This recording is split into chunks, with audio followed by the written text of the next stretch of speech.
Welcome to London, by the way. Thank you. It's nice to be here with my cold. And I still think the summer looks like it's going to start. I hope so. We're getting a few rain-free days now, which is nice. Well, you're with us today because you've got a new solo album out, Fierce Heart, which you That's say right. is your best ever. Why? Well, it's 130 in the chart in America this week, and the single's at 32, and that's a long time since I've been in the top 100. So I guess you must judge it by its reaction. You know what I mean? So at last I can say, well, you know, there you are. It must be pretty good. Is it just because of the chart position that you think it's a good album? I'm sure it must be for other reasons. Oh, sure. But, you know, people do tend to judge stuff like that. So I can turn around and reverse it and say, well, there you are. It must be good or something. No, I like it very much. It's unusual in the aspect that it's much more work with Steve than I've ever done. He's only ever done sessions for me. He played a bit of keyboard. Like on Love Hurts, he played some keyboard. The bulk of the keyboard was played by Jean Russell, which is the keyboard player with Cat Stevens for years. But yeah, it's much more of a production help from him on this album, which makes it different. And You mentioned Steve Winwood. Now, this is really the first time the two of you have worked together since 1974. yeah, And he That's actually right. co-produced this album. yeah.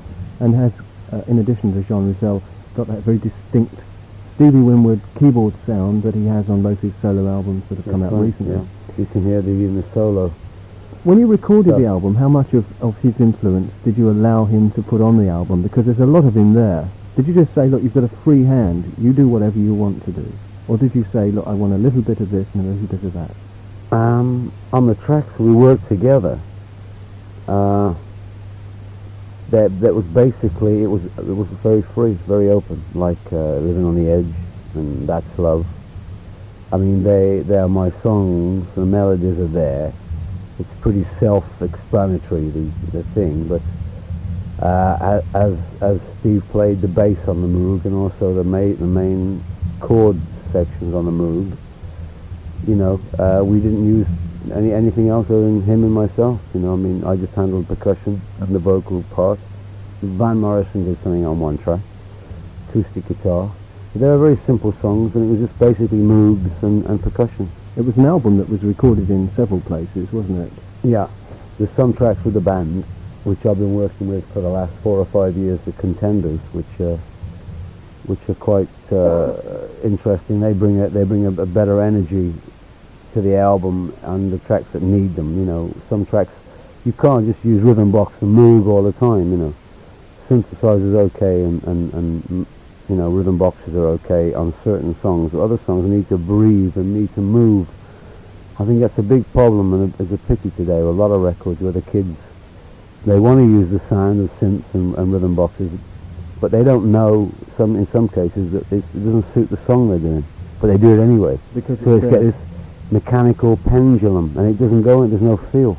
What? Feel has really disappeared quite a bit, so I'm very wary not to overuse mechanical rhythms. I mean, you can only do so much of mechanical rhythm, can't you? You got to have a bit of feel. Yeah. Although you're remembered from Traffic by a lot of people, I know that pushes you back to the early 70s, if you like. It's a time that I know you remember very fondly. You're not remembered as the lead vocalist. Obviously, Stevie was the main vocalist. And drums, I played really. Yeah. And lyricist, though. And it wasn't until that you actually started out as a solo artist that you began to take up singing as a lead vocalist, wasn't it? Are you pleased now? I mean, you've obviously... Oh yeah, well I think everybody knows me in England as much as Traffic as Love Hurts, which was a big hit, and it's true, people remember you from your last sort of stuff, don't they?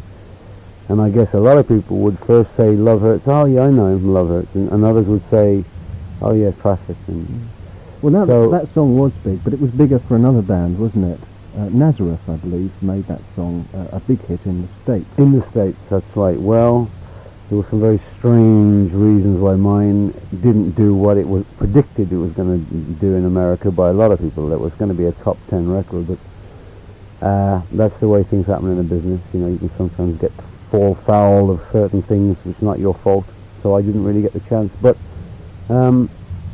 yeah, I had the hit here, and they had it in America, and I think I had a couple of other places around the world. But people realised I was a singer then, but I was a singer before Traffic, really. You see, I used to sing in a band, and then drums were another thing I used to like to do, which came natural to me. I was always bashing around. So I went full circle when I started to do the first solo album in Traffic with Oh How We Dance. That was an interesting album. I would pick up on that for a moment, that you used the Muscle Shoals musicians on That's that one. right, yeah. Now, you've used different musicians on all of the albums. I wondered whether that experiment was the one you enjoyed the most, using some very established American musicians. That was very interesting for me. I learned a lot. Good experience. And they then joined Traffic after a while, augmented, with the rhythm section. But they're legendary. They cut Percy Sledge When a Man Loves a Woman and all that early stuff. And a lot of people, when you arrive there in the airport, little tiny airport, instead of seeing like in the showcases, you see like parts of cars or engines, or as you do in other major cities, or places in America, you get in there, and in the little sort of glass cases, they got gold records in the airport, because that's what they're famous for.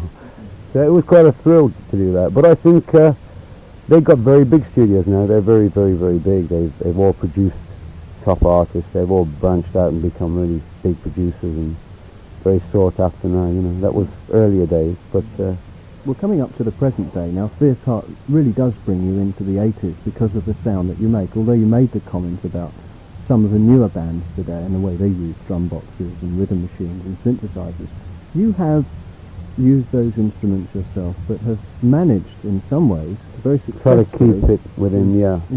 Well, I think you'll get away with you. It takes over if you're not careful. I was working with a rhythm box in '71. I wrote the track "I'll Always Be Your Fool" off a very early primitive rhythm box, and a song called "Goodbye Love" also off an early album I did. But then I didn't, not being a keyboard player, I didn't get too much further into and being a drummer. I only used it to write with. Then I found that you could use it on the albums, the actual track on an album finished for an album, if it had the right feel.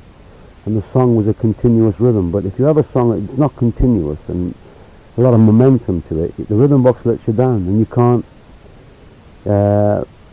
You know what I mean? The Bell Stars have got that old Tamla Motown song out of what was the original band? Oh, it was a great song. What's You Can't Hurry Love. No. Oh. That was Phil Collins. The Bell Stars got that. It was an old Tamla Motown. Something. Oh, I forget what it's called. Well, it'll come to it. But you see, I can hear the rhythm box holding it back, and it's weak and wimpy. And when you don't use the rhythm box right, it becomes a wimpy, weak rhythm. And I hate anemic, sickly kind of weak rhythms. I like strong rhythms. Maybe I'm just being a drummer, but I've always liked Michael Jackson's rhythm tracks. Are so powerful. On Beat It and on Billie Jean, it just pushes you along. And I'm very wary not to fall into a trap of using that box where it's actually killing your feel. You've got to get the maximum, because it's there and it's easy to use. Yeah. Well, that album, Fierce Heart, the new one that you've recorded now, as we said, it's been recorded in, I think, 3 different studios. Why did you choose that, and is it easier for you to do it in different locations? It just worked out that way. I'd done some tracks with a band up front before going to Steve's house, which he's got a 16-track. And I'd already cut demos and stuff that was usable.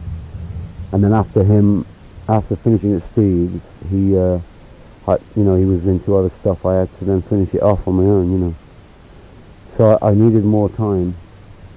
And I just went to other studios. I did quite a bit of finishing on my own, I think he actually totally recorded and mixed and finished about 2 tracks at the house. That was Living on the Edge and Tonight You're Mine. And the rest I finished off in other studios. It looks like a lot of different places, but it's not so complicated. Well, aside from the album, now you have a very interesting life aside from music. You're associated with Brazil quite a lot these days, flying backwards and forwards. Your wife, I understand, is Brazilian. Yeah. And you now have 2 children and spend half your life there and half of it in other parts of the world. Yeah. Tell us about that. Well, it's very interesting, actually. you know, living in another country is interesting to begin with, and a place like Brazil is really different, you know. And of course, football and music is the two great things. And I'm a football, you know, fanatic. I know all the football players. I know more players there than I do in England. I mean, I never really had a chance to really meet football players in England. You know, I know Garth Crooks, Chris Hughton, through they're friends with Kenny Lynch, who I met through various, you know, other people. But you don't get the chance to see the kids in England. Don't get the chance to meet the players, and you don't get this family feel in England. It's a pity, really. Is it maybe because in Brazil and countries like that, football players really come from rags to riches, as in the case of Pele? And because they're very much street-level people to begin with, they never lose their roots, and maybe that's why they're more accessible to the general public. Yeah, that's a good point. That's true, but it's not so much that they come from low financial backgrounds or more of a poverty sort of situation. It's the whole country, you see. It's much you know what I mean? The communication, and they'll practice at their club, and it's a club membership, family membership that I'm a member of with my kids and my wife. I can go there. Kids can do swimming, ballet, judo, gymnastics, tennis, water, whatever. You know, it's all I mean, it's open. And you know, you get family membership of each football club. They're all open air because the weather's so great. I know it's not the same, and it's difficult. Like around Arsenal, I went around Arsenal the other day, and I was talking to Terry Neal. I didn't know who he was. You know.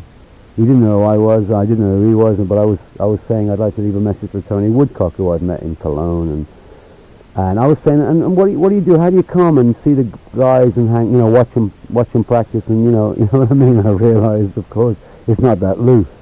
He said there is a visitors gallery where you can watch, and I was thinking to myself, it's so sad, this difficulty of real closeness, because I think the kids benefit from it in football in Brazil because they're so close.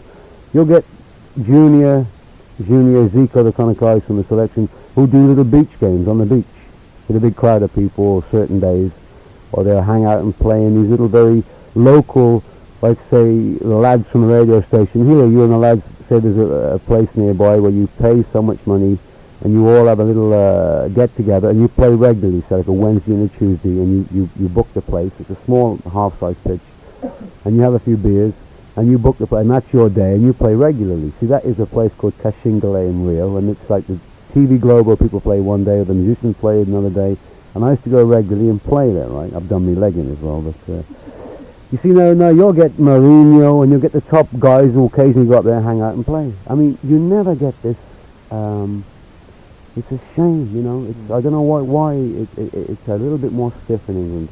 You know what I mean? And you feel the players are a bit stiffer.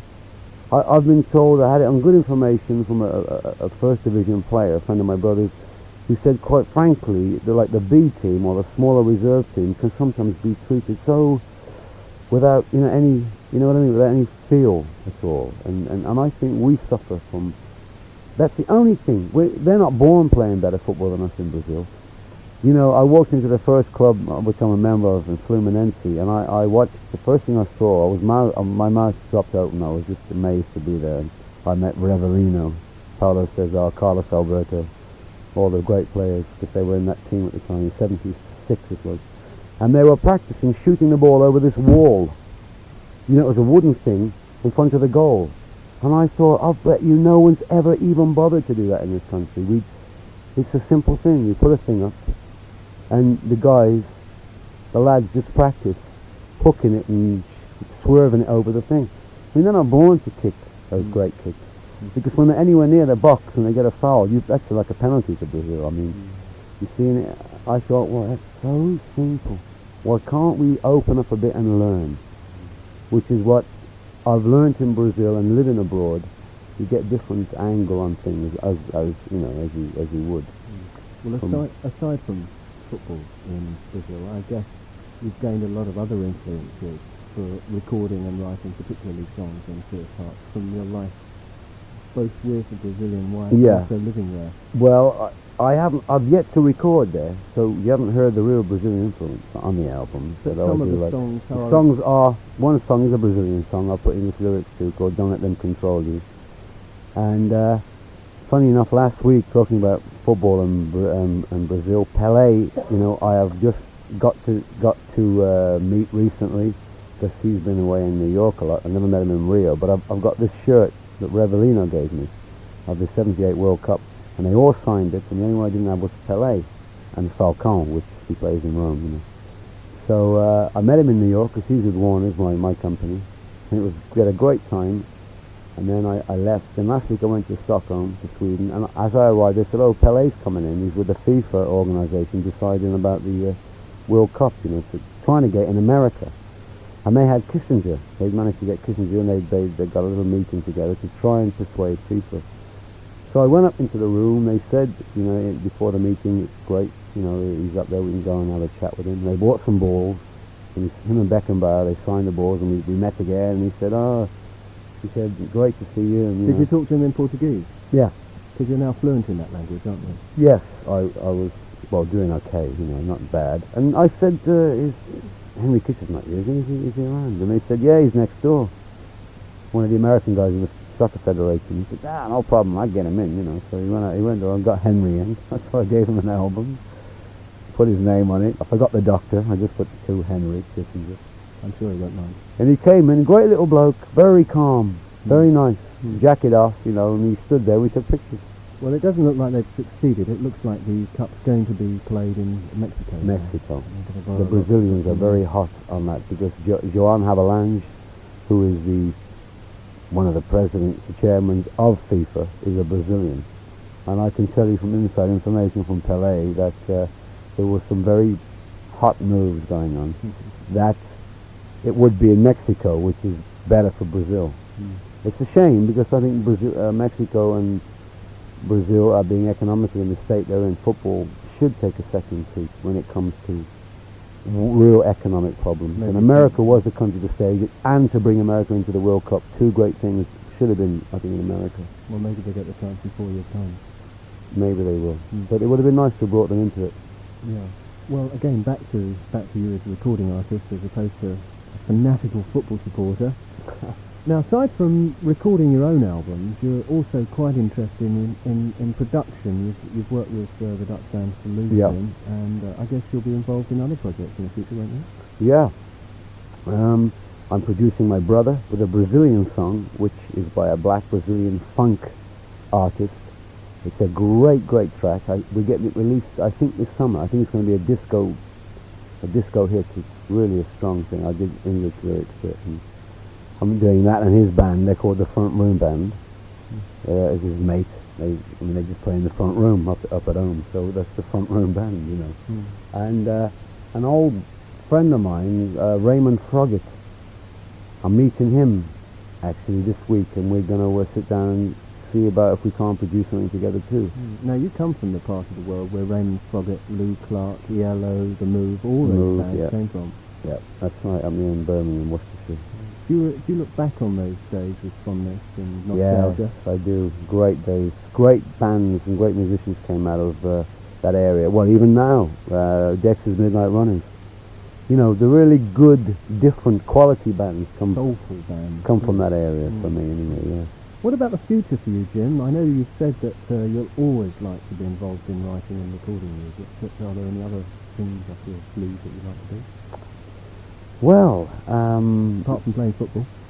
Yeah, I'd like to travel quite a bit, actually. I would like to, I'd also like to study a lot more.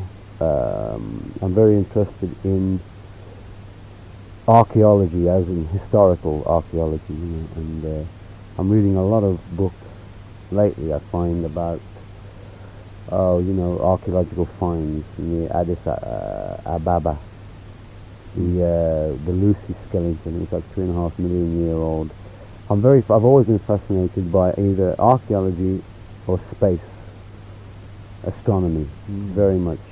It's difficult, isn't it? I mean, as a hobby, it's great, but then you've got to be well off enough to just lay back and do a hobby. And I mean, you've got to keep the wolf from the door, which never seems to stop, especially with a couple of kids. But I could while away my hours up in Wales. I have a little cottage there, and just read What about touring? Now, you said earlier that you've still got a sort of semi-regular band that play with you on albums. Is there any Yeah. plan for you to go on Oh tour? yeah, we have had offers for my first time a solo tour in America to support either Hall and Oates or the Bob Seger band, which I may go out with one of those two in July, which would be exciting, or August. And that would be a great introduction for me in America. And then next year, Steve and I've said to Steve, look, when you go out and do your first American thing, what would be more perfect than together, you know? And obviously, somewhere in the evening, we do a traffic song together. I think that would be a sellout tour, you know. Because he's going out on tour this summer in Britain, which will be a welcome return. He hasn't Yeah. done anything Well, he like started in that for a Italy while. this weekend, I think. He was coming to Rome as I left. That was the day before yesterday, and he was starting the weekend. What about the rest of Traffic? Do you keep in touch with Chris and Dave? Dave, I spoke to 3 or 4 weeks ago. He's playing in Hawaii. He loves to keep gigging. He's got an independent album coming out. He's had a few troubles and problems, as always, with managers and companies. He's a bit of a rebel, Dave. But Chris is getting involved in the studio, I think. He's just taking it very much easier than the rest of us. Chris, he's got some studio involvement, and I think he's just working on stuff at home, you know. And you're going to carry on yourself? Me, I'm ready to hit the road in about a month, back into it, you know, which is, I got to get in shape. I know David Bowie's been boxing every day to keep himself. Because they don't realise the energy you put out when you go on the road and you play, you know, you really play. You're not playing with tapes or titivating a synthesizer. So I mean, you're you know, the actually band. going- And I'm going to use yeah. some tapes. I am going to actually try and incorporate some stuff off the album where the drum box sounds has a particular sound you wouldn't get from a drum kit. So I'm going to try and incorporate tapes somewhere in the show. When does that start and where are you playing? I'm going to kick off in July with about 3 weeks in clubs around America. 2,000 seater clubs, and then it's either going to be the John Hall and Oates gig or with Bob Seger. Supporting him. We're just in the throes of seeing what would be the best thing, you know. What about Britain? You've taken care of America. What about coming back to play to some of your British fans? Yes, very much I'd like to play. I was gigging occasionally up until I think 1980, 2 years back. I did the Venue, which was very good, and I supported Kansas one night at the Odeon, which went down great, and I was just disappointed we weren't able to you know, put in a proper tour, you know. Now it's obviously this is going to be the album to tour with, you know. Everything's come right, everything looks good. You've also got a lot of material from previous albums. A lot of material. I see. That's one good thing I'm glad about. I've got that under my belt, and the stage show is actually very up. It's very exciting. I've got. I can choose the best of those interim years, and even a couple of things I did with Traffic.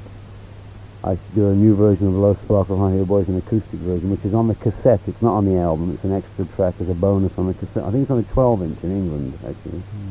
And it's interesting, you know, to go through those different periods, and they still stand up, and some of the songs are very good. We got a lot of rock feel into it, heavier rock than people think. You know, I'm much more heavier than maybe they think from some of the records like Love Hurts and things. Well, good luck with the upcoming American dates, and I, for one, will look forward to seeing you playing in Britain. Thanks, it's been great having you.